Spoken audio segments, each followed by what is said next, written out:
안녕하세요. 열린문교회 성도 여러분들 반갑습니다. 오늘도 저와 여러분들이 함께 성경 파노라마 여러분들 지금 신구약 중간사를 함께 지금 보고 있습니다. 이 신구약 중간사가 어떻게 성경책에 나와 있지 않는다라고 해가지고 그냥 패스해버리는 분들이 이제 혹시 계실란가 모르겠어요. 패스하지 마시고요. 이것도 여러분들 굉장히 중요한 성경 홍보의 한 연장이다 생각하시고 들어만 주셔도 여러분들이 성경을 읽으실 때에 굉장히 많은 도움이 되실 겁니다. 이 성경 중간사라고 하는 것이 제가 지난번에 계속 반복적으로 말씀드리고 있듯이 구약 성경이 말라기로 끝났잖아요. 말라기로 끝나고 난 이후에 400년 동안 이제 마태복음이 쓰여지기 전 예수님께서 오시기까지 이 세례 요한이 이제 활동하는 시기까지를 말씀드리고 있는데 그때까지 400년이라고 하는 굉장히 긴 공백 기간이 그 속에서 발생을 하였습니다. 성경 중간사라고 하는 것이 그때 계시도 없었고 하나님의 말씀도 없었고 선지자도 없었던 그런 캄캄한 암흑기를 400년 동안 지나게 되었는데 이 400년 동안 지나면서 그 당시 이제 고대 근동 또 그 당시 이제 세계사는 엄청난 대격동기가 있었다라고 하는 것을 제가 말씀을 드렸잖아요. 오늘 그 연장에서 계속적으로 저와 여러분들이 신구약 중간사 두 번째 이야기를 함께 저와 여러분들이 보게 될 것인데요. 오늘은 지난번에 이어서 세 번째 이야기가 될 겁니다. 세 번째, 로마의 이제 발흥, 로마 제국이 이제 본격적으로 통일 제국을 만들어서 생기는 그 과정들을 계속해서 보시면서 이것이 성경의 그 신약 성경과 어떻게 연결되는지를 한번 살펴보도록 그렇게 하겠습니다. 지난번 말씀드렸듯이 이제 로마 제국이 탄생하게 되는 그런 배경에는 알렉산더 대왕, 이 마게도냐 출신의 알렉산더 대왕이 대제국을 이제 정복 전쟁을 치르면서 이제 만들어가는 겁니다. 제국이라고 하는 것은 우리나라를 보고 제국이라고 그러지는 않아요. 이 제국이라고 하는 것은 정복을 해서 땅을 막 넓혀가는 그런 나라를 제국이라고 얘기를 하는데 지금은 없습니다만은 얼마 전에 나치 독일 제국이라고 얘기를 하잖아요. 그리고 이제 2차 세계대전을 벌려서 이제 베트남과 필리핀을 막 이제 점령하려고 했던 일본을 보고 그 당시에는 일본 제국이라고 그렇게 표현을 했지 않습니까? 그런 식으로 닥치는 대로 점령을 하는 그런 제국, 지금 이 알렉산더 대왕이 이집트도 점령을 하고 물론 시리아나 여러분들 보시게 되면은 가나안 땅 그리고 갈릴리 지역도 마찬가지지만은 바벨론, 마게도냐 지역 그리고 페르시아 지역 이쪽에 지금으로 말하면은 이라크 또 이란이 있는 지역 심지어 이곳이 어디예요? 인더스강 유역인데 인더스강 유역이라고 하는 것은 현재 인도 지역까지 이 알렉산더 대왕이 대제국을 이렇게 만들어 놓았습니다. 그런데 이 대제국을 만들어 놓았던 이 알렉산더 대왕이 죽고 나자 죽고 후계자가 없었어요. 32살에 죽었기 때문에 후계자를 만들어 놓을 수가 없었어요. 굉장히 젊은 나이에 죽다 보니까 이제 그 휘하의 장군들이 이 넓은 대제국을 서로 자기가 이제 점령을 해가지고요 이제 차지하게 되는데 7장군이 원래는 이 제국을 분할해서 통치를 하다가 또 이 사람들도 이제 제국에 대한 야망이 있잖아요. 그래서 이런 지역들도 점령을 하지만은 한때는 이제 동지였고 한때는 아군이었던 그 지역들을 군사적으로 막 복속을 해 나가는 거예요. 그러다 보니 7장군의 그런 나라가 4나라로 이제 재편이 되게 되고요. 또 4나라였던 그런 제국 그런 나라들이 3나라로 이제 다시 이제 나뉘어지게 되는 겁니다. 그 3나라가 프톨레미우스라고 하는 이집트를 중심으로 세워졌던 그 나라가 한 나라가 있고요. 셀레쿠스라고 하는 이 나라는 여러분들 보시게 되면은 굉장히 광활하죠. 터키부터 시작을 해서 이곳 인더스강 유역까지 전체 이 땅을 차지했던 굉장히 이제 큰 나라였던 셀레쿠스 왕조가 있었고요. 또 세 번째 안티오코스라고 하는 그런 이제 그 왕조는 로마와 또 그리스 그다음에 소아시아 일부 지역 이 지역을 이제 담당을 했던 그런 이제 이 세 왕조로 이 거대한 알렉산더가 다스렸던 정복했던 이 나라를 이 세 왕조가 재편을 하게 되는 겁니다. 그런데 문제는 우리는 이 왕조에 대한 관심은 없고요. 어떻게 하든지 여기에서 살아가고 있던 우리 이스라엘 민족과 또 우리 성경의 이야기가 과연 어떻게 접목이 되는지를 살펴보아야 되는데요. 바로 이때 암흑기에 들어가 있던 이때에 이 가나안 땅과 갈릴리 땅이 완전히 그 당시에는 화약고였어요. 화약고였는데 왜 화약고였느냐? 남쪽으로는 프톨레미우스 왕조가 지금 딱 버티고 있고 또 위쪽으로는 셀레쿠스 왕조가 딱 버티고 있고 그 중간에 딱 위치하다 보니까 셀레쿠스 왕조가 강하게 되면은 셀레쿠스 왕조 쪽으로 이 이스라엘 민족들이 붙어야 되고요. 또 프톨레미우스 왕조가 강하게 되면은 프톨레미우스 왕조 쪽으로 이스라엘 민족들이 붙어야 되는 거예요. 그래서 항상 이 지역이 그 당시 동방의 엄청난 화약고로 불릴 정도로 아무튼 대단한 그런 지리적인 특징을 보였던 그런 지역이 되는 겁니다. 그리고요, 셀루쿠스 왕조의 안티오쿠스의 박해라고 하는 이 뜻은 뭐냐면은, 그래도 전통적으로 보게 되면은, 이제 아까도 보았습니다만은, 셀루쿠스 왕조가 굉장히 힘이 강했어요. 그리고 남쪽에 이집트를 다스리던 프톨레미우스 왕조는 상대적으로 좀 그렇게 강한 나라가 아니고, 좀 왕년에 이집트의 영광과 이집트의 그런 어떤 문화를 가지고 있었다라고 하는 것밖에 없지, 사실 실질적인 힘은 셀루쿠스 왕조가 더 강하게 되었거든요. 그런데 이스라엘 민족들은 이제 아무래도 강한 군대가 양쪽에 있으니까 강한 나라가 양쪽에 있으니까 한쪽에 붙어야 되잖아요. 한쪽에 붙어야 되는데 이스라엘 민족들이 유대인들이 선택했던 것은 뭐냐면은 북쪽에 있던 셀루쿠스 왕조 이들은 아무래도 예전에 바벨론이라든지 이 페르시아에 대한 그런 기억들이 있어가지고 그 나라와 동맹을 맺고 그 나라에 붙기보다는 전통적으로 이집트는 예전부터 성경에 많은 역사들이 나타나잖아요. 많은 역사들이 나타났던 그 이집트와 동맹을 맺고 이제 셀루쿠스 왕조와 이제 대결을 하게 되는 겁니다. 그랬더니 이제 여러분들 참 아쉽게도요, 이 셀루쿠스 왕조가 아무래도 힘이 더 세게 돼요. 더 세게 되는데 이 셀루쿠스 왕조가 가나안 땅을 몰아치고 또 이집트까지 들어가서 싸움을 벌이게 되는 겁니다. 그런데 이제 이 셀루쿠스 왕조가 이 성경에 나오는 성경의 배경이 되는 가나안 땅에 살고 있던 이스라엘 사람들, 유대인들이 자기한테 붙지를 않고 프톨레미우스 그 나라에 붙어버리니까 기분이 상하잖아요. 기분이 상해서 안식일에 유대인들과 전쟁을 붙어가지고요, 유대인들을 몰살시켜버리는 그런 역사가 실제로 있었고요. 또 이 셀루쿠스 왕조는 계속적으로 이 유대인들이 남쪽의 프톨레미우스 왕조에 계속적으로 붙고 연합을 하는 것이 너무 미워서 아예 이 그림을 보게 되면은 셀루쿠스 왕조의 안티오쿠스가 성전에 들어가서 하나님의 거룩한 그 성서를 이제 읽지 못하도록 만들어 버리기도 하였고요. 그리고 심지어 또 유대인들이 밉다고 그동안 잘 지내오고 있었던 성전 제사들을 이제 다 폐해버리는 거예요. 하지 말라고 이제 명령을 내려가지고 다 폐해버리는 거예요.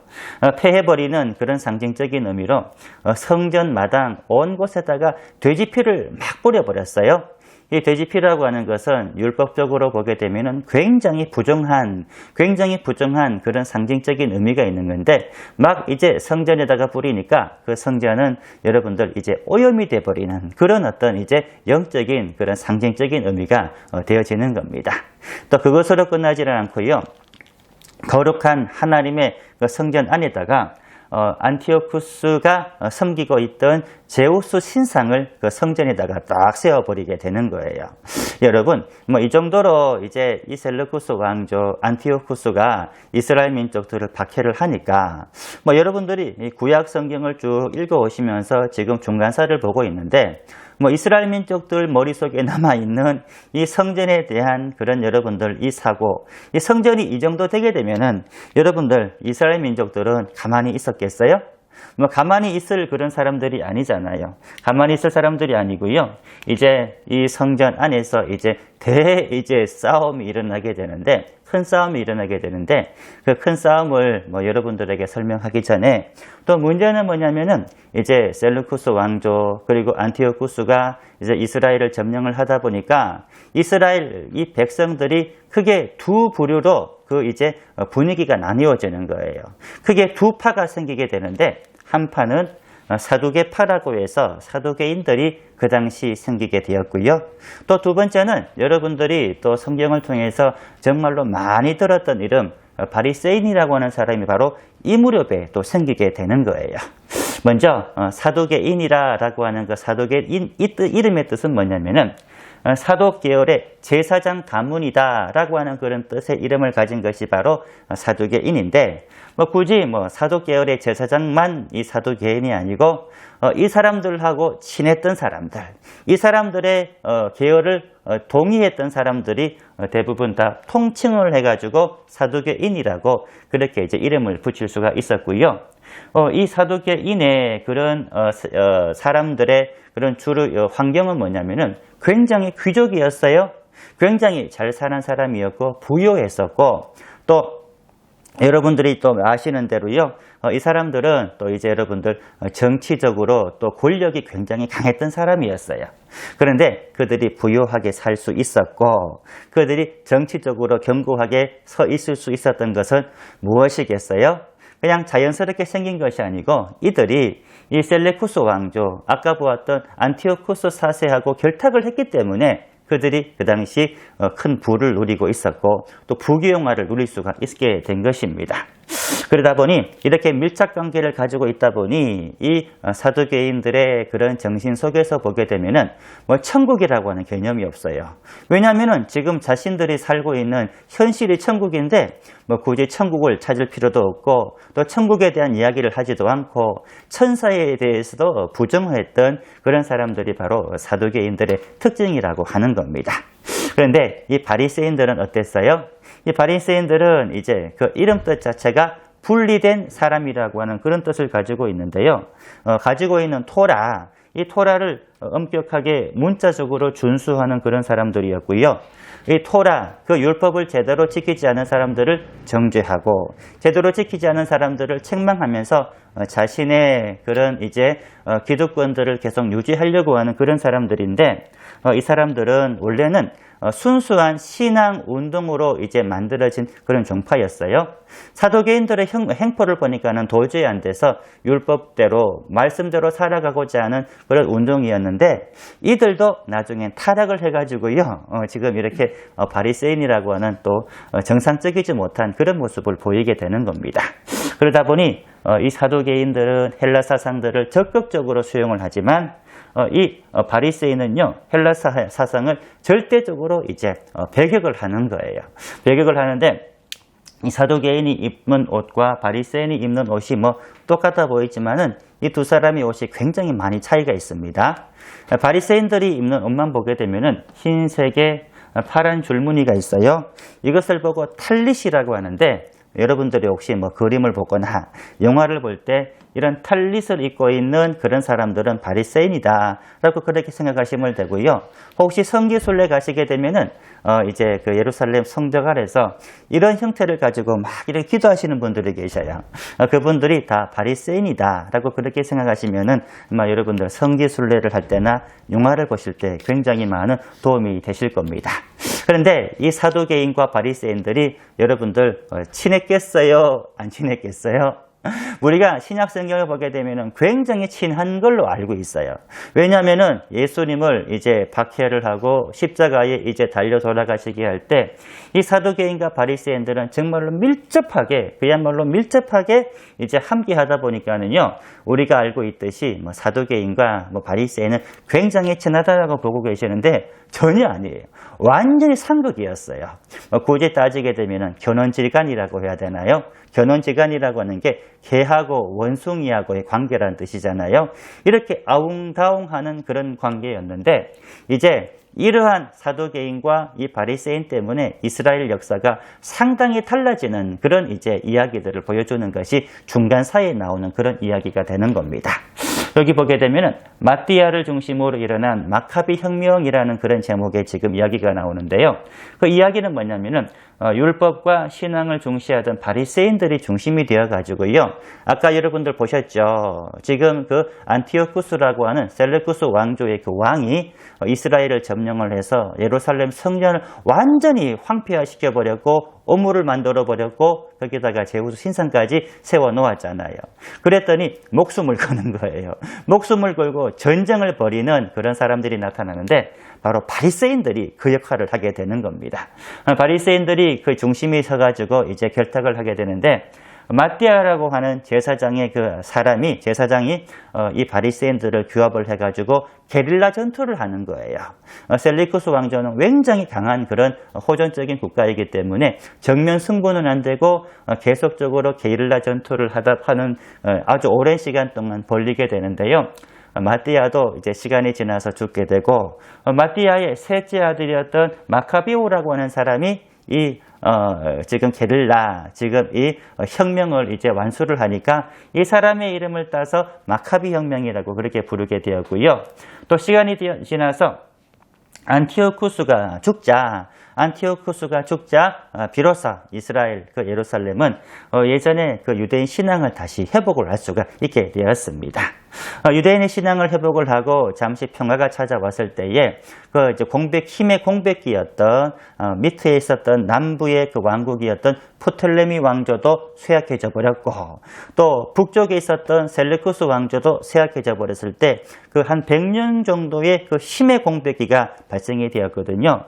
그때 이제 유대인들이 스스로 이제 왕조를 하나 세우게 돼요. 왕조를 하나 세우게 되는데 그 왕조를 지난번에도 말씀을 드렸듯이 하스몬 왕조라고 하는 그 왕조를 세우게 되었습니다. 혹시 여러분들 예전 솔로몬이나 또 다윗이나 그 왕조는 그 여러분들 어떤 지파에서 왕이 나왔어요? 그 왕이 나왔던 지파는 여러분들이 잘 아시다시피 그 왕조는 유다 지파였잖아요. 그렇다고 한다면은 하스몬 왕조는 어떤 지파의 그 이제 계열이 왕이 되었을까요? 그것은 여러분들 이제 이 마띠아가 제사장이라고 하는 것을 힌트를 얻게 되면은 레위 족속이 그 당시 이 하스몬 왕조를 이끌게 되었습니다. 아무튼 이 하스몬 왕조가 생겨서 한 100년 동안 이스라엘을 다스리는 그 왕조가 생기게 되었는데 그래도 여러분들 이 이스라엘의 정상적인 왕조가 섰음에도 불구하고 아까 보았던 사두개인과 바리새인들은 치열하게 계속적으로 당파 싸움을 하면서 끝없이 갈등을 하게 되는 거예요. 그렇게 끝없이 갈등을 하는 것이 또 뇌관이 또 이제 터지게 되는데 이제 그것이 하스몬 왕조의 종말을 부르는 그런 참 무시무시한 사건이 터지게 되는 겁니다. 사두개인과 바리새인들이 예수님을 서로 잡아가지고 죽일 때는 그렇게 친했던 이 두 정파가 지금 이제 하스몬 왕조 말년 때는 크게 경쟁하려 하던 그런 두 정파였는데요. 여러분들이 아시다시피 장막절 축제 때 사두개인들과 바리새인들이 크게 폭발을 해버립니다. 서로 싸움을 이제 하고 크게 전쟁을 벌이니까 얀네우스 왕이라고 하는 하스몬 왕조의 거의 마지막 이제 왕이 될 거예요. 거의 마지막 부분에 이제 세워진 그 왕이 이 군대를 동원해 가지고 사두개인과 바리새인들을 수백 명을 이제 학살을 해버리게 되는 거예요. 학살을 해버리고 이제 나니까 또 이스라엘은 잠깐의 그런 평화가 찾아오게 되었습니다. 그리고 잠깐의 평화 동안 얀네우스가 죽었고요. 얀네우스의 아내였던 살로메라고 하는 그 여자가 여왕이 되는 거예요. 이 살로메라고 하는 이 이름은 후대의 헤롯의 부인 살로메하고는 전혀 관계가 없습니다. 살로메가 이스라엘을 통치를 하게 되었는데 살로메가 이제 여왕이니까 전통적인 이제 남성 왕을 세워야 되잖아요. 그래서 두 아들을 이제 왕제로 보았는데 문제는 이 두 아들 중에서 한 명을 세워야 되는데요. 이 둘이가 이제 왕자의 난을 벌이는 거예요. 자기가 왕이 되고 싶어가지고 지금 자기가 왕이 되고 싶어가지고 싸우는데 여러분들 지금도 사극도 이방원 갑자기 생각이 안 나는데요. 아무튼 태조 이성계의 아들들이 막 왕이 되고 싶어가지고 왕자의 난을 벌였던 그런 사건들이 아마 이때도 있었는가 보더라고요. 아무튼 두 아들이 이제 서로 왕이 되겠다고 왕자의 난을 벌이니까 이제 도무지 이제 그것을 보지를 못해서 로마 제국에서 이 중재를 하려고 하는 목적으로 이제 한 장군을 이제 보내어 가지고요. 이제 혼란을 중재를 하는데 이때부터 안타깝게도 이 이스라엘 하스몬 왕조는 몰락을 하게 되고 이때부터 이제 이스라엘 이 유대인들은 로마의 지배에 들어가는 그런 결정적인 그런 사건이 되는 겁니다. 자, 보시게 되면은 네 번째 로마의 통치라고 되어져 있어요. BC 63년부터 로마의 통치가 본격적으로 유대 땅에 시작이 되는데 63년 되게 되면은 물론 예수님 탄생하시기 훨씬 이전이고 아마 이때쯤 되게 되면은 이제 그 예수님의 모친이었고 또 부친이었던 요셉이나 마리아는 아직도 태어나기 전이었고요. 또 그 전에 있었던 예수님의 그 할아버지, 예수님의 할머니, 외할아버지는 다 청년 시절쯤 되지 않았겠어요? 그때부터 이제 로마의 간섭과 통치가 시작이 되는데 먼저 로마 장군 폼페이우스가 예루살렘에 들어와 가지고 중재를 하게 되는 겁니다. 유대인 내부 싸움을 진압하려고 예루살렘으로 입성을 하였고요. 이 폼페이우스 이 장군은 어떻게 사태를 수습을 하고 어떻게 이것을 진압하느냐. 장남 하르칸 2세를 이스라엘 왕으로 차지를 하고요. 하르칸 2세가 지금 조선시대로 따지게 되면 이방원 좀 되겠네요. 그리고 둘째 아들이었던 아리스 블로스 2세를 이제 폐해버리고 이제 장남 하르칸을 왕으로 세우는 겁니다. 그리고 이때는 어떤 일이 일어났냐면은 율리우스 카이사르라고 하는 이제 대장군이 원래 이 로마 제국이 이제 통일되게 되는 그런 배경 중에서 이런 배경이 있었어요. 그때만 하더라도 이 로마는 왕정을 하지를 않으려고 했어요. 왕정을 세워놓으니까는 자꾸 전쟁만 벌이니까 왕정보다는 공화정으로 가는 것이 더 합당하겠다라고 해서 공화정으로 이제 전환하는 그런 과정이었는데 율리우스 카이사르라고 하는 이 사람이 갑자기 자기가 황제를 하겠다고 나서니까는요. 이제 이 공화정에서 그 카이사르를 암살해버리는 그런 비극적이고 로마가 다시 이제 혼란스러운 그런 이제 과정에 빠져들어가 버리게 되는 겁니다. 그래도 이제 그 로마 제국은 큰 나라를 다스려야 되기 때문에요. 왕 같은 사람이 없으면 안 돼요. 그래서 이제 한 명 왕으로는 안 되겠다 해가지고요. 왕 같은 사람을 3명을 세워요. 3명을 세우게 되는데 이 3명을 세우는 정치 제도가 그 당시에는 삼두정치, 석삼의 머리 두자를 써가지고 삼두정치라고 하는 이제 그 정치 그 제도를 만들게 되었는데 이것이 오히려 더 로마 제국을 또 혼란에 빠뜨려 버리게 되는 겁니다. 그러다 보니 이제 헤롯 대왕이 이제 탄생하게 되는 그런 배경이 되는데 삼두정치의 혼란 속에서 이 세 왕이 서로 또 싸우는 거예요. 싸워서 결정적으로 승기를 잡고 승리를 한 왕이 옥타비아누스라고 하는 그런 왕이 이제 승기를 잡고 단독 황제가 되어 버리게 되었습니다. 그런데 이 옥타비아누스가 이제 다른 왕들과 서로 전쟁을 할 때에 헤롯이라고 하는 에돔 사람, 이스라엘 순수 혈통도 아니고 저 외곽 지역에 있었던 헤롯이라고 하는 그 장군이 옥타비아누스를 도와가지고 이제 그 삼두 정치를 끝을 내는데 엄청나게 큰 공을 세우게 되는 겁니다. 이렇게 공을 세웠더니 옥타비아누스가 가만히 있으면 안 되잖아요. 한 자리라도 줘야 되니까 이 옥타비아누스가 생각하다가 어디가 좋겠느냐? 야, 너 그냥 헤롯 저기 동방 끝에 있는 가장 화약고처럼 되어져 있는 그 이스라엘 그 가나안 땅과 갈릴리 땅 니 해라. 네가 거기서 왕 해 먹어라 하면서 그 땅을 이제 줘버리는 거예요. 줘버리니까 그 땅을 줘버렸다고 해서 그렇다고 진짜 왕은 아니고요. 이렇게 받은 이 왕을 분봉왕이라고 해요. 분봉왕. 이 분봉왕이라고 하는 그 뜻은 뭐냐면은 지금 이게 헤롯의 두상인데 그 두상 조각인데요. 이 두상 조각의 이 아랫부분에 보게 되면은 King Herod the Great, a servant of Roma 라고 하는 그런 영어 단어가 적혀 있거든요. King Herod the Great, Servant of Roma. 이 뜻은 뭐냐면은 헤롯 대왕이란 뜻이에요. 또 그 당시 또 대왕이라고 붙여졌나 봐요. servant라고 하는 것은 종, 하인이란 뜻이잖아요. servant of Roma, 로마의 하인, 로마의 종, 로마의 노예, 이렇게 번역할 수 있는 그런 단어가 되는 거예요. 다시 말하면 분봉왕이라고 하는 것은 로마 황제의 종이 되어서 종으로서 이스라엘을 다스린다라고 하여 분봉왕이라고 하는 그런 이름을 헤롯이 갖게 된 것입니다. 이 헤롯이 분봉왕으로 있었을 때에 동방 박사가 찾아가서 예수님의 탄생지를 이제 물었던 그런 일도 있었고요. 또 그는 이스라엘 전통 순수 혈통이 아니고 에돔 족속이라고 얘기했잖아요. 그러다 보니 강력한 이제 유대인들의 저항을 받게 되는 거예요. 저항을 받게 되니까 이들의 환심을 살 필요가 있어가지고 예루살렘 성전을 잘 지어줬어요. 잘 지어주었던 그 성전을 지금도 성경에 보게 되면 헤롯 성전이라고 그렇게 표현을 하고 있고, 예수님께서도 그 헤롯 성전을 보고 이것이 순수한 그런 뜻으로 지어진 성전이 아니기 때문에 저 성전을 내가 허물어 버리겠다. 3일 만에 다시 내가 짓겠다. 라고 했던 성전이 바로 헤롯 성전이 되는 겁니다. 아무튼 이 헤롯 대왕이 원래는 가나안과 갈릴리 지역 전체 그리고 이제 모든 이스라엘 나라를 분봉왕이 되어서 다스리다가 그도 죽었어요. 그도 죽고 나니 이제 그 이스라엘은 이 분봉왕의 세 아들에 의해 가지고 분할 통치를 하게 되는 거예요.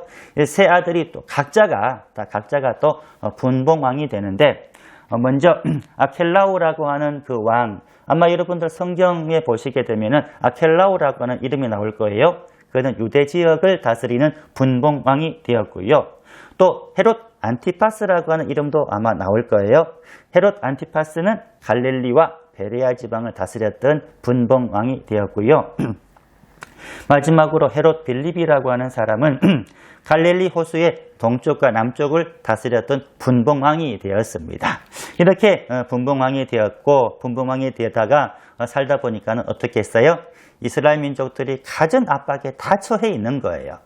고야 여러분들 신약성경 초창기에 들어가 보게 되면은 마태복음, 또 그리고 여러분들 사복음서, 또 심지어 여러분들이 사도행전을 보게 되면은 분봉왕이 지금 이스라엘 민족들에게 얼마나 가혹하게 행동을 하고 있는지를 잘 보여주고 있는데, 이렇게 엄청나게 핍박을 받고 억압을 받다 보니 이스라엘 민족들 사이에서는 자연스럽게 이제 떠올리는 그런 이 사상은 무엇이에요? 메시아를 대망하는 사상이, 대망하는 그런 신앙이 이제 그 당시 움트게 되는 겁니다. 400년 동안 이런 핍박 속에서 메시아를 기다리다가 하나님께서 때가 되매 예수님께서 탄생하시고, 또 그 전에 이제 첫 구약 시대로 말하게 되면 마지막 선지자가 되는 세례 요한을 이 땅에 보내주시면서 새로운 신약의 역사를 이루어가게 되는 겁니다.